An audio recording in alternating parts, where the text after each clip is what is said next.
जय हिंद साथियों। मैं भवानी सिंह आज के वीडियो में आपका स्वागत करता हूं। साथियों, क्या आप भी रिटायरमेंट के बाद में post office monthly income scheme में इन्वेस्टमेंट करने की प्लान कर रहे हैं?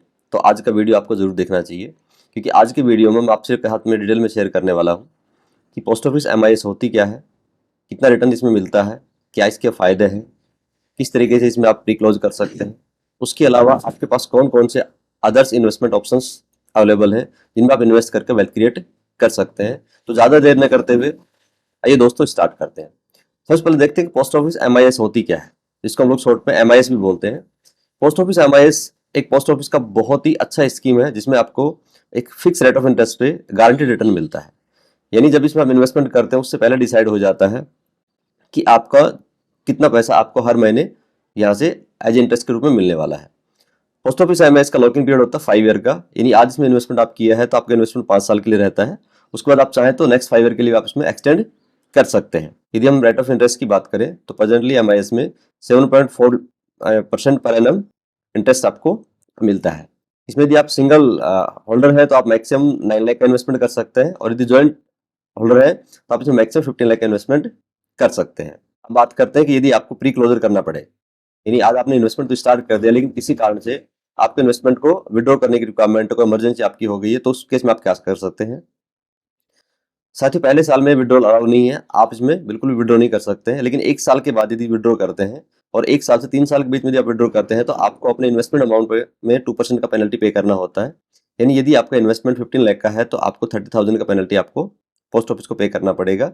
और यदि यही विड्रॉल आप 3 ईयर के बाद करते हैं तो आपको 1% का पेनल्टी पे करना पड़ेगा। तो दोस्तों, ये सारी बातें थी पोस्ट ऑफिस एमआईएस के बारे में। साथियों, अब बात करते हैं कि आपके पास में कौन कौन से ऑप्शन अवेलेबल हैं मार्केट में, जिससे आप रेगुलर बेसिस पे एक मंथली बेसिस पे आप इनकम जनरेट कर सकते हैं। तो दूसरा रास्ता है दोस्तों एसडब्ल्यूपी। एसडब्ल्यूपी मतलब सिस्टमेटिक विड्रॉल प्लान। ये होता क्या है, ये बेसिकली एसआईपी का जस्ट उल्टा होता है। एसआईपी में आप और हम लोग क्या करते हैं कि हम एक फिक्स डेट को एक फिक्स अमाउंट म्यूचुअल फंड में इन्वेस्ट करते हैं। तो म्यूचुअल फंड क्या करता है, कुछ अमाउंट के बदले में कुछ यूनिट्स परचेज करता रहता है और वो आपकी यूनिट्स आपके अकाउंट में कलेक्ट होती रहती है। एसडब्ल्यूपी जस्ट उसका उल्टा है, इसको बोलते हैं सिस्टमेटिक विड्रॉल प्लान। एसडब्ल्यूपी में आप क्या करते हैं कि आप एक फिक्स डेट को एक फिक्स अमाउंट म्यूचुअल फंड से विड्रॉ करते हैं। तो जो भी अमाउंट आप डिसाइड करते हैं उस अमाउंट के बदले में म्यूचुअल फंड क्या करता है कि आपके यूनिट्स में से कुछ यूनिट सेल करता है और उस हिसाब से आपको पैसा आपके अकाउंट में ट्रांसफर कर देता है। अब आपके दिमाग में सवाल आ रहे होंगे कि एसडब्ल्यूपी से किस तरीके से हम इनकम जनरेट कर सकते हैं, क्या एसडब्ल्यूपी रिस्की है? यदि ये सारे सवाल आपके दिमाग में चल रहे हैं तो आप वीडियो में बने रहिए, मैं एक एक करके आपके सारे सवालों के जवाब दूंगा। यहाँ पे कुछ लोग कह सकते हैं कि सर एसडब्ल्यूपी के अंदर तो रिस्क होता है, क्योंकि एसडब्ल्यूपी में जो पैसा होता है म्यूचुअल फंड में इन्वेस्ट होता है, म्यूचुअल फंड मार्केट के हिसाब से अप डाउन होते रहते हैं। तो यहाँ पर तो हमें गारंटेड रिटर्न मिलता है, लेकिन वहां पर हमारे पैसे पे रिस्क होता है। जबकि हमें तो गारंटेड रिटर्न चाहिए, हमें तो शांति चाहिए, हमें बहुत ज्यादा लालच नहीं है। तो दोस्तों, आज की वीडियो में आपके सारे सवालों के जवाब दूंगा, एक एक करके आपको समझाऊंगा कि कहाँ पर कितना रिस्क है। एक प्रैक्टिकल एग्जाम्पल से मैं आपको समझाने की कोशिश करूंगा कि यदि ये पैसा आपने एमआईएस में इन्वेस्ट न करके म्यूचुअल फंड में एक एसडब्ल्यूपी किया होता तो आप सेम अमाउंट से कितना पैसा जनरेट कर सकते थे। आइए दोस्तों, इस बात को अच्छे समझने के लिए मैं आपको अपने गूगल शीट पे लेके चलता हूं। देखिए दोस्तों, दो दोस्त थे, मिस्टर राम और मिस्टर श्याम। इन्होंने एक ही साथ में 1 दिसंबर 2019 को रिटायरमेंट लिया अपनी सर्विस से, और दोनों ने 15 लाख का इन्वेस्टमेंट करने की प्लान किया। तो सबसे पहले मिस्टर राम ने क्या किया कि 1 दिसंबर 2019 को उसने अपना 15 lakh rupees post office MIS में इन्वेस्ट किया। अब आप मेरे से पूछेंगे कि सर आपने 2019 का आपने टाइम क्यों लिया? बिकॉज 2019 से 2024 के बीच में दो चीजें हो जाती है। पहली चीज तो यह है कि आपके पास लाइव एग्जांपल है कि 5 साल आपका कंप्लीट हो गया है, एसडब्ल्यूपी किस तरीके से परफॉर्म करता है आपको वो पता चलेगा। दूसरा यह है कि इसी दौरान में मार्केट ने करेक्शन लिया, एक अच्छा खासा मार्केट ने डाउनफॉल देखा है। बिकॉज कुछ लोग बोल सकते हैं कि सर मार्केट में तो रिस्क है, जब हमने इन्वेस्टमेंट स्टार्ट किया उसके बाद हो सकता है कि मार्केट में डाउन ट्रेंड स्टार्ट हो जाए, डाउनफॉल स्टार्ट हो जाए, तो वहां पर तो हमारा रिस्क हो सकता है। तो आज के एग्जाम्पल में आपको दोनों बातें समझाने की कोशिश करूंगा कि यदि मार्केट में डाउन ट्रेंड आता है तो भी आप एसडब्ल्यूपी से किस तरीके से वेल्थ जनरेट कर सकते हैं। तो सबसे पहले हम समझते हैं मिस्टर राम को। मिस्टर राम ने क्या किया कि 2 दिसंबर 2019 को उसने 15 lakh rupees post office MIS में इन्वेस्ट किए। उस टाइम में पोस्ट ऑफिस एमआईएस में जो मैक्सिमम लिमिट थी वो 9 लाख की थी, लेकिन मैंने आपको समझाने के लिए, बिकॉज आज 15 लाख का लिमिट है, तो मैंने आपको समझाने के लिए 15 लाख का एग्जाम्पल आपसे लिया है।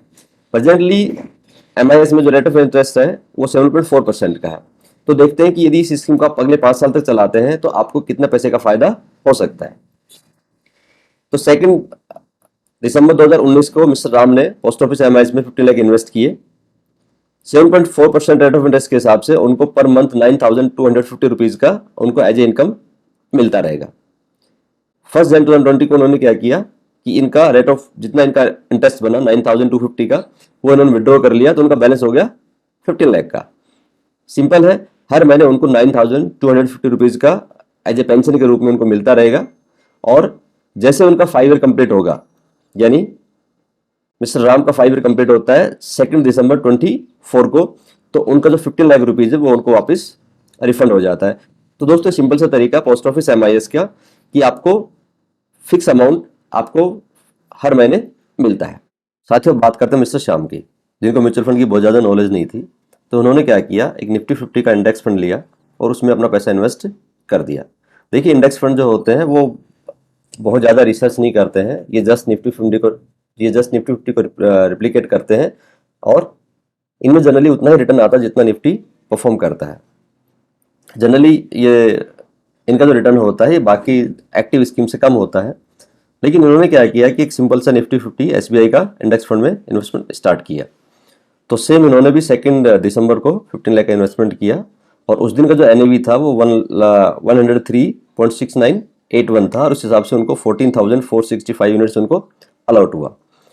अब इन्होंने भी राम की तरह, बिकॉज इनको भी हर महीने की 1 तारीख को 9,250 रुपीज का पेंशन के रूप में कुछ अमाउंट इनको चाहिए था, तो इन्होंने वहां पर एसडब्ल्यूपी कर दिया 9250 का, जिससे कि मिस्टर राम को एज ए इंटरेस्ट मिल रहा था पोस्ट ऑफिस एमआईएस से। तो यहाँ पर क्या हुआ कि जब नेक्स्ट मंथ 1 जनवरी 2020 को जब म्यूचुअल फंड को इनको 9250 का अमाउंट ट्रांसफर करना था, तो उसके बदले में उस दिन का जो एनएवी था 104 रुपये समथिंग का, उसके हिसाब से म्यूचुअल फंड ने क्या किया 88.2697 यूनिट्स सेल किए और 9,250 रुपीज इनके अकाउंट में ट्रांसफर कर दिया।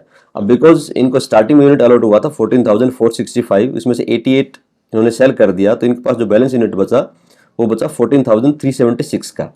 और उस दिन के हिसाब से उनका इन्वेस्टमेंट की वैल्यू थी 15,06,581 रुपीज। जैसा कि आप जानते हैं कि जनवरी के बाद से मार्केट गिरना स्टार्ट हो गया, तो नेक्स्ट मंथ बिकॉज इनको फिर वही 9250 का विड्रॉल चाहिए था, लेकिन उस दिन एनएवी घट करके 100 रुपीज हो गया था, तो उसके लिए म्यूचुअल फंड को 91 यूनिट सेल करना पड़ा। लास्ट मंथ में 88 यूनिट सेल किया था, इस महीने में बिकॉज एनएवी कम हो गया तो म्यूचुअल फंड को ज़्यादा यूनिट सेल करना पड़ा, 91 पॉइंट समथिंग यूनिट सेल हुआ। तो उसके बाद उनके पास जो बैलेंस यूनिट बचा वो बचा 14,284 और उस दिन उनका जो इन्वेस्टमेंट का वैल्यू था वो 14,37,494 था। इस तरीके से आप देख सकते हैं कि हर महीने उनको 9250 का विड्रॉल मिलता रहा और उस हिसाब से उनके यूनिट सेल होते रहे और ये उनका इन्वेस्टमेंट वैल्यू आप यहाँ पे देख सकते हैं। आप यहाँ पे देख सकते हैं कि 1 अप्रैल 20 को जो एनएवी था वो 70.7039 था और उस दिन म्यूचुअल फंड को 130.8273 यूनिट सेल करने पड़े थे 9250 का विड्रॉल देने के लिए। उसके बाद क्या हुआ, जैसे कि आपको पता है कि अप्रैल के बाद से मार्केट में मार्केट ऊपर चलना स्टार्ट हो गया, धीरे धीरे करके एनएवी बढ़ना स्टार्ट हुआ। आप देख सकते हैं कि हर महीने मिस्टर श्याम को 9250 का विड्रॉल उनके अकाउंट में आ रहा है। लेकिन उसके बाद हम लास्ट में बात करते हैं जहां पर मिस्टर राम को दिसंबर 2024 में जो इनका इन्वेस्टमेंट वैल्यू था ओनली 15 लाख था। आप यहाँ पे देख सकते हैं कि 2 दिसंबर 24 को इनका इन्वेस्टमेंट वैल्यू था 15 लाख का। वही दूसरी तरफ मिस्टर श्याम का हर महीने 9250 का रिटर्न विड्रॉल लेने के बावजूद भी उनका जो इन्वेस्टमेंट 15 लाख था उनकी वैल्यू है 22,33,312 की। साथ ही ये वैल्यू आपको बता रहा हूं जब इन्होंने अपने इन्वेस्टमेंट को केवल सिंपल सा इंडेक्स फंड में इन्वेस्ट किया। इन्होंने किसी एक्सपर्ट के सपोर्ट नहीं लिया, किसी एक्सपर्ट की इन्होंने एडवाइस नहीं लिया, इनको बहुत ज़्यादा नॉलेज नहीं था म्यूचुअल फंड का। इन्होंने अपनी मर्जी से एक इन्वेस्टमेंट स्टार्ट किया।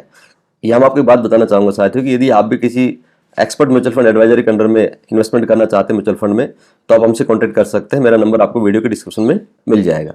आइए दोस्तों आगे देखते हैं कि इनके इन्वेस्टमेंट की वैल्यू होती है 22,33,312 हर महीने 9250 का विड्रॉल करने के बाद।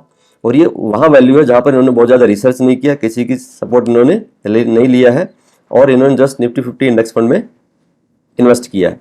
वही यदि दूसरी तरफ देखते हैं कि यदि इन्होंने किसी एक्सपर्ट की एडवाइस लिया होता या इन्होंने थोड़ा सा रिसर्च करके खुद से किया होता और अलग अलग फंड में इन्होंने इन्वेस्ट किया होता तो इनके इन्वेस्टमेंट की वैल्यू क्या होती। देखिए यहाँ पर पोस्ट ऑफिस MIS है। ये चीजें साथियों मैं आपको कंपेयर करने के लिए बता रहा हूँ। ये मेरा आपसे रिकमेंडेशन नहीं है कि आप इन्हीं फंड्स की स्कीम आप इन्वेस्ट कीजिए। यदि इन्होंने 15 लाख रुपीस SBI का इंडेक्स फंड में इन्वेस्ट नहीं करके इन्होंने निपॉन इंडिया के लार्ज कैप में इन्वेस्ट किया होता, तो देखते हैं इनके पास में 5 ईयर के बाद में इनके इन्वेस्टमेंट की वैल्यू क्या होती। जहां पर SBI निफ्टी का इंडेक्स फंड में इनको 22,33,000 समथिंग मिला, वही दूसरी तरफ इन्होंने यदि निपॉन इंडिया के लार्ज कैप में इन्वेस्ट किया होता तो इन्वेस्टमेंट की वैल्यू होती 27,02,317 रुपीज। यदि इन्होंने ये investment Motilal Oswal mid cap में किया होता तो इनके 15 लाख इन्वेस्टमेंट की वैल्यू होती आफ्टर मंथली इनकम के बाद 47,32,609। यदि इन्होंने 50 लाख रुपीज का investment Nippon India small cap में किया होता तो हर महीने 9,250 रुपए का पेंशन लेने के बाद इनके जो इन्वेस्टमेंट की वैल्यू होती वो होती 55,87,585 रुपीज। और पारंपरिक फ्लेक्सी कैप के अंदर ये उनका होता 35,55,430। तो साथियों आपने देखा कि किस तरीके से यदि आप इक्विटी म्यूचुअल फंड में इन्वेस्टमेंट करते हैं तो आप किस तरीके से अपना वेल्थ क्रिएट कर सकते हैं। अब आपको लग रहा होगा कि यदि म्यूचुअल फंड में इतना ही पैसा बनता है, यदि म्यूचुअल फंड इतना ही इजी है, क्या वहां पर रिस्क नहीं है? आपको बताना चाहूंगा दोस्तों, रिस्क हर जगह पर है। एक छोटे से एग्जाम्पल से आपको अपनी बात को समझाने की कोशिश करूंगा कि आपका और मेरा बच्चा कहां पर सेफ है। घर में सेफ है, स्कूल में सेफ है। छोटा बच्चा है, 4 साल 5 साल का बच्चा है, जिसको आपने बड़े लाड प्यार से पाला पोसा है। उसके बाद में अब जब उसको स्कूल भेजने की बात आती है तो आप भी जानते, मैं भी जानता हूं कि रिस्क स्कूल में ज्यादा है। लेकिन यदि आपको उसकी ग्रोथ चाहिए, यदि उसको प्रोग्रेस चाहिए, तो आपको थोड़ा बहुत रिस्क लेना पड़ेगा। सेम चीजें दोस्तों इन्वेस्टमेंट के साथ में आती है। जितनी भी सेविंग स्कीम है वहां पर आपका पैसा ग्रो नहीं करता, आपका पैसा सेव होता है, बचता है। यदि आपको अपने पैसे को ग्रो करना है तो आपको थोड़ा बहुत रिस्क तो लेना पड़ेगा। मैंने आपके साथ में एग्जांपल इसलिए शेयर किया है कि आपने देखा कि जब आपने इन्वेस्टमेंट स्टार्ट किया उसके बाद मार्केट में अच्छा खासा करेक्शन आया है। यदि ये करेक्शन नहीं आता तो ये अमाउंट और भी ज्यादा बड़ा बन सकता था। लेकिन करेक्शन के बावजूद भी आपका जो पैसा है वो पैसा ग्रो किया है। तो मैं ये नहीं बोलता हूं कि पोस्ट ऑफिस MIS में आप अपना इन्वेस्टमेंट बंद कर दीजिए। लेकिन यदि आपके पास में टाइम है, आपकी एज 35, 36, 40, 42 के आसपास यदि आपकी एज है, आपको बहुत ज़्यादा पैसा नियर फ्यूचर में नहीं चाहिए, तो मैं आपको प्रेफर करूंगा कि आप पोस्ट ऑफिस MIS की बजाय अपने पैसे को इक्विटी म्यूचुअल फंड में इन्वेस्ट कीजिए। यदि आपके पास नॉलेज है तो आप खुद से कर सकते हैं। यदि आपके पास नॉलेज नहीं है तो आप हमारी हेल्प ले सकते हैं। मेरा नंबर आपको वीडियो के डिस्क्रिप्शन में मिल जाएगा, आप मेरे से कॉन्टैक्ट कर सकते हैं। और भी किसी भी तरीके का आपको फाइनेंस के रिगार्डिंग कुछ हेल्प आपको चाहिए तो आप मेरे से कॉन्टैक्ट कर सकते हैं। साथ ही यदि आज के वीडियो में आपको कुछ वैल्यू एडिशन लगा है, आपको लगा है कि आपको नॉलेज में कुछ फायदा हुआ है, तो वीडियो को लाइक कीजिए, कमेंट कीजिए, अपने दोस्तों के साथ में शेयर कीजिए। जय हिंद साथियों।